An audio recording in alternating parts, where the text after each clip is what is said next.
Hey guys, what's going on? Welcome back to Page Runaway with the Dunaways. It's Saturday afternoon here. It'll be a week ago tomorrow that Shelly and I got off the Carnival Dream, and I just wanted to take a few minutes to do a quick video here of what we thought about Carnival Cruise Line. 25 years ago or so, Shelly and I did our first Carnival cruise, our first cruise period on Carnival Cruise Line out of Mobile, Alabama. The experience overall was fine. The only thing I would say about that particular cruise, it was a last minute deal. I think we paid $300 for the week and they got to pick our room. With that being said, it was definitely a party cruise. Everybody on there was drinking and just having a good time, but at the time we weren't. That's not really what our scene was, although I'm not going to complain too much. It was cheap and we did have a good time in the ports and stuff that we went to. Flash forward to today. I don't want to compare too much to the Disney cruise, Carnival versus Disney, although that is the only other experience that we've had at this point. And I will say, because we do have an 11-year-old son and we've been cruising with Disney for several years now, we've done 3 cruises, and in fact, we have another one scheduled at the end of November. Disney, just above and beyond, is just a better fit for families. The entertainment, the way that they do their dining on board for moving from different restaurants, the themes of the restaurants, just overall is a really, really good experience for families. I know that they're a little bit more expensive. They're probably one of the most expensive cruise lines out there. But just night and day between Carnival and Disney. Now, with that being said, the Carnival Dream was a beautiful ship. Shelly and I had a great time. It's the first time we've cruised without our son, Connor. And I must say, for the two of us, it was very good. I don't have too many complaints for the price that we paid. I mean, we had an excellent time.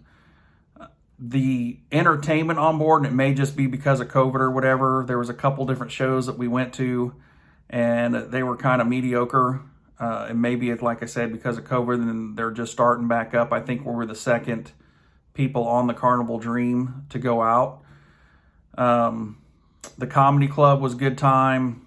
The Caliente dance club on there, they had some good nights that started out good. Like they had a 90s night for music. They had an 80s night. But then after like an hour, they switched over their dance music to more of an up-tempo, Latin style music or whatever. So that was kind of a drawback for us. We couldn't really get a good experience with dancing and having a good time in that particular club. Like I said, for the money, the ports that we went to was phenomenal. I have to say Half Moon Cay was absolutely gorgeous. As far as the Bahamas are concerned, we've been to Disney's private island, Castaway Key, several times. And I have to say I actually enjoyed Half Moon Cay a little more. Castaway Key is obviously set more for families. There's more things to probably do there than there was at Half Moon Cay, although we didn't try to do an excursion or anything on Half Moon Cay. We just went there to enjoy the beach for the day, but it was absolutely beautiful. The other port that we went to was Freeport. Wasn't a lot to do there. We ended up booking online an excursion to an all-inclusive resort there, in which we did actually end up having a good time. The water there was absolutely gorgeous. They had a pool that was like an infinity style pool. And of course, it was all you could eat and drink. So we did have a good time there. Nassau, in my personal opinion, if anybody's thinking about booking the Blue Lagoon tour, stay away from it. It's $90 a person. The beaches there were not that good. They kind of hose you on your time. You're supposed to get a 5-hour deal out there, and you end up spending almost an hour, depending on who your captain is of the boat taking you out there. I mean, ours was not good. He took forever to get us to the island. Ended up about 2 hours on the island, and out of that 2 hours, an hour of it was eaten, and an hour was actually at the beach. One side of the island, the beach is nothing but rocks. You got the surf coming in, and you really can't swim there at all. And then in the middle part of the island, it felt like we was kind of in the middle section. The beach was fairly shallow there, just not much to do, honestly. I'm sure there's a lot better excursions there. Now, we had only been to Nassau one other time on a Disney cruise, and for whatever reason, we were only there for 4 hours as all the ship pulled in, and then we left. And so my wife and I just elected not to even get off that day because we didn't feel like we'd have enough time to see anything.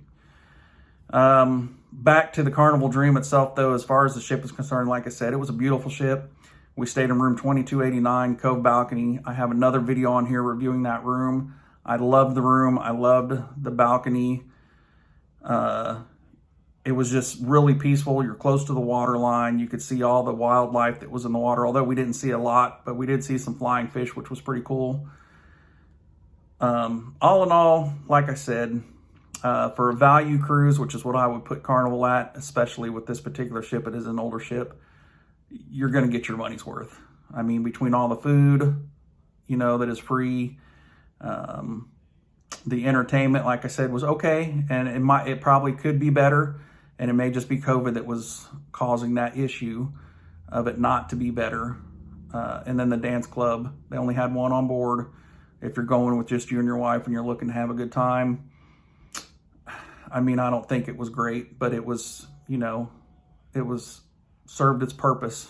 You know, we did get to dance a little bit, but like I said, after an hour of playing, you know, I'm older, you know, kind of grew up in the 90s. So when they did the 90s night, even the 80s, we was really excited about that just because it's kind of the music that we grew up listening to and the kind of music we enjoyed dancing to. And on the nights that they did those, they even did a country night. You're getting about an hour's worth of that music, and then the next 2 hours through the night, it's just back to this Latin dance music, which is fine. I mean, I'm not knocking Latin dance music. It's just not our thing. So I would highly recommend doing a Carnival cruise, especially as a starter cruise, just because of the value that you're going to get with it, and kind of get your feet wet with that. Because then, you know, not everybody, when they get out to sea, is going to like it. You know, you're going to deal with, you know, possible motion sickness or, you know, just being out there like that. So I think that's about it. I'm going to go ahead and wrap this video up today. If you like my channel, please like and share these videos and hit that notification bell so that you can stay up to date on any new information that I'll be posting. We did actually go to a place called Iron Coyote today with Connor. So I've got another video I'm going to be posting after this one later today of him and one of his good friends, Hannah, playing at Iron Coyote. And I kind of did a quick review on that place. I don't know if that's like a nationwide establishment. I do know Bloomington, Illinois is where we went to the one we did, but you could probably easily Google it if you're from, you know, another state and see if that's the case. It's basically like an indoor Ninja Warrior park. Pretty cool place. All right, guys, I'm going to sign out for now. Remember, like, share, hit that notification bell, and let's keep this thing going. We'll talk to you later.